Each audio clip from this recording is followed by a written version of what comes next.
Hello, this is Dr. Anish Desai. I'm the medical lead for UNS. I'm also a clinical pharmacologist and a nutraceutical physician. 25th July is celebrated as the World IVF Day. In fact, in 1978, the first test tube baby was born. So UNS has taken this special initiative to celebrate the World IVF Day. And this entire week, beginning from 25th of July, we would be celebrating this, and every day you would be hearing from our experts who have been working tirelessly to make this whole journey of parenthood possible for the couples.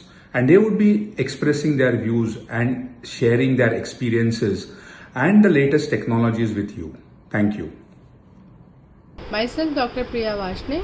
I am a fertility and IVF consultant practicing at Cloud9 Sector 14, Gurgaon. So today we are celebrating World IVF Day, and that's on this day 44 years back first IVF baby was born by IVF technology, and hence to honor that we celebrate every year 25th July as World IVF Day. So IVF क्या होता है और किसको इसकी ज़रूरत पड़ती है? IVF एक ऐसी टेक्नोलॉजी है जिसमें हम एक वुमेन के एग्स को निकालकर स्पर्म से फर्टिलाइज़ करते हैं, उसमें बच्चा बनाते हैं और 3 to 5 डेज़ के बाद उस बच्चे को अंदर यूट्रस में डाल देते हैं, जिससे होने वाली प्रेगनेंसी जो होती है वो IVF प्रेगनेंसी के नाम से कहलाती है। सक्सेस जो होता है एक साइकिल का बहुत सारे फैक्टर्स पर डिपेंड करता है, और एक एवरेज सक्सेस रेट अगर हम बोलते हैं तो वो अराउंड 50 to 60% होता है। किन कपल्स को IVF की ज़रूरत हो सकती है?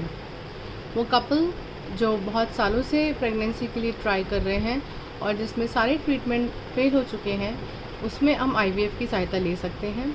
या फिर वो कपल जिसमें भी फीमेल की ट्यूब्स ब्लॉक हो चुकी हैं, उसमें IVF की ज़रूरत पड़ सकती है। कुछ कपल ऐसे होते हैं जिसमें जो हस्बैंड है उनके स्पर्म काउंट कम होते हैं या नील होते हैं, उस केसेस में हम प्रेगनेंसी IVF के ज़रिए कराते हैं।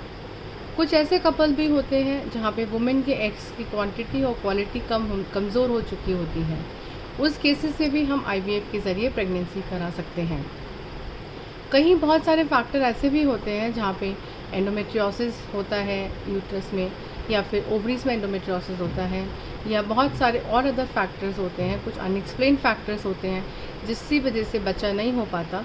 उस केसेस में भी हमें IVF की टेक्नोलॉजी की ज़रूरत होती है। अगर देखा जाए तो IVF टेक्नोलॉजी बहुत सेफ़ और इफ़ेक्टिव टेक्नोलॉजी है, और इससे होने वाले बच्चों को कोई भी खतरे या कोई भी एबनॉर्मलिटी होने का चांस नहीं रहता। Thank you.